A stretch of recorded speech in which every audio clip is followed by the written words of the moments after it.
La ley del solo sí es sí entró en vigor el 7 de octubre. Hace 2 semanas conocíamos las primeras reducciones de condenas en un goteo de casos que sigue hoy. Madrid, con 20, encabeza la lista. En total han trascendido menos de medio centenar y varias excarcelaciones. Para los tribunales que las han acordado, estas rebajas vienen en la nueva norma y deben aplicarlas al ser más favorables para el reo. Así lo han decidido la mayoría de audiencias provinciales, aunque el criterio no es unánime. Extremadura ha revisado un centenar de condenas y no ha concedido ninguna reducción, tampoco La Rioja. En la misma línea, la Audiencia de Navarra seguirá el criterio de la Fiscalía General del Estado, que ha pedido no avalar ninguna rebaja de penas si está dentro de la nueva horquilla. 11 audiencias se han posicionado en contra.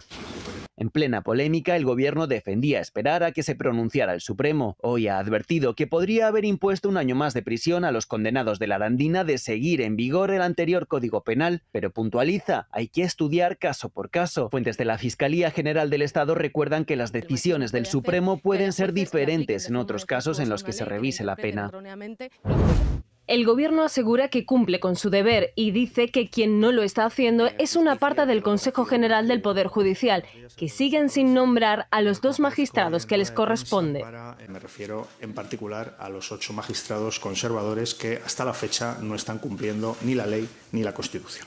Bolaños no ve ningún problema en los nombres elegidos. Absolutamente idóneas para el... Aunque los nombramientos no han gustado ni a sus socios de gobierno, que los ven incoherentes.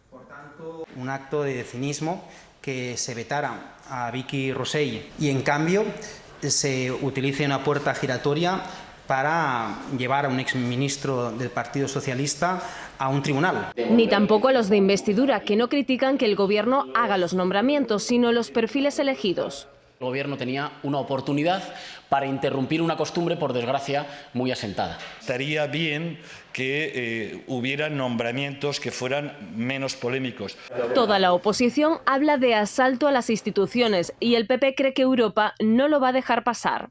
Es algo propio de sus tics autoritarios y es dar una vuelta de tuerca más en lo que es interferir en la independencia del Poder Judicial y en la politización del mismo. El poco respeto que tienen por las instituciones y por su independencia. Con el carnet del PSOE en la boca, de cumplir órdenes en la Moncloa a cumplir órdenes en el Tribunal Constitucional. La propuesta llegará ahora al Tribunal Constitucional, que tiene que comprobar si los nombramientos cumplen con los requisitos. Hombre, no se puede notar a nivel de un día para otro. Bien igual, compran igual, pero gastan menos. Vamos bastante justos, llegamos a final de mes justo. Aunque muchos precios siguen subiendo, la tasa de inflación se modera. Los expertos hablan de tendencia porque es el 4º mes consecutivo. Ahora esta bajada ya es un poco más pequeña porque cuando entremos en diciembre, en temporada de Navidad, siempre hay un cierto repunte estacional. Estadística adelanta que el IPC retrocede hasta el 6,8% porque ha bajado el precio de los carburantes y de la energía. Habrá que esperar al dato definitivo para saber qué ha pasado con el precio de los alimentos, que se dispararon el mes pasado. Si tienes que comprar 4, compras 3 y lo repartes. Me miro pensando que me he equivocado, se han equivocado y no se han equivocado, ni ellos ni yo. También se reduce por el efecto base, es decir, hace un año los precios ya estaban altos. El Gobierno destaca sus medidas contra la inflación. Una reducción de más de 1/3 con respecto al pico que tuvimos en julio y poniéndonos de nuevo ya en niveles similares a los que teníamos antes del inicio de la guerra. La inflación subyacente, la que no incluye alimentos frescos ni energía, vuelve a subir 1/10, hasta el 6,3%, cada vez más cerca del índice general. Es la más preocupante, dicen los analistas, porque anticipa que los precios seguirán altos durante más tiempo. La medida se pondría en marcha a partir de 2027. Ese año la pensión se calcularía sobre 25 años y 3 meses y en 2038 sobre 28 años. Tanto UGT como comisiones obreras la rechazan. El ministro ha vuelto a equivocarse, se deje de enredar y entremos a discutirlo en una mesa.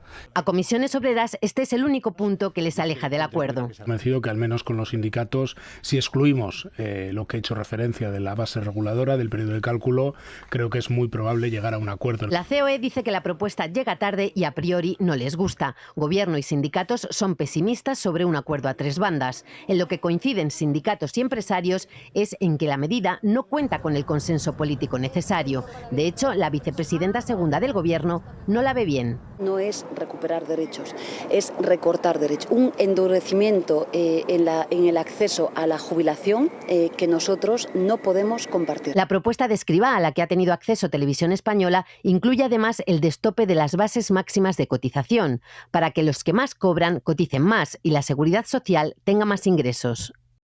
Se acumulan los frentes abiertos en la coalición con las leyes bandera de los ministerios de Montero y Belarra. La portavoz le quita importancia a los roces. Los españoles lo que valoran es el final de cada acuerdo de este gobierno. Pero Echenique, en su rueda de prensa, sin esperar a las preguntas, ha entrado directo al choque, acusando a los socialistas de bloqueo. No queremos pensar que el PSOE esté haciendo algún tipo de cálculo político o electoral. Señales preocupantes se van acumulando. La última, dice, la ley de familias. El Ministerio de Belarra anunció que iría hoy al Consejo de Ministros. Desde el PSOE dicen que no está suficientemente armada. Ha vuelto a ser retrasada por el ala socialista del Gobierno, con argumentos que desde mi punto de vista son incomprensibles. Otra polémica, la de la ley trans, la arrastran desde hace meses. Fue aprobada por la coalición en junio, pero ahora está pendiente de las enmiendas del PSOE. Y como está el texto, mi partido no puede asumir el texto sin enmendar. Esto ya lo hemos dicho. Y la ley de trata, aprobada hoy en Consejo de Ministros, se ha cerrado en el último minuto, después incluso de que Sánchez vamos a aprobar en el Consejo de Ministros y Ministras lo anunciara ante los medios. A pesar de la tensión, de momento ninguna de las partes se plantea convocar la mesa de seguimiento de la coalición. Sentados sobre el timón de este barco. Así viajaron los 3 migrantes durante 11 días desde el puerto de Lagos en Nigeria hasta llegar aquí a Las Palmas de Gran Canaria. Fueron rescatados por Salvamento Marítimo después de que los avistaran en este lugar tan peligroso del buque, con apenas medio metro entre sus pies y el agua. En cuanto llegaron a tierra, los servicios de emergencia atendieron a los 3 migrantes que presentaban síntomas de deshidratación moderada, por los que fueron trasladados inmediatamente al hospital. Son unas condiciones, de lo peor que existe para viajar. O sea, incluso peor que en una neumática o en una patera. Bajo mi liderazgo nunca nos alinearemos con las leyes de la Unión Europea. Así ha acabado Rishi Sunak con las especulaciones sobre un posible acercamiento post-Brexit a Europa. El primer ministro británico ha lanzado también duras críticas al gobierno chino. Dice que cada vez es más autoritario y que representa un desafío sistémico para los valores e intereses del Reino Unido.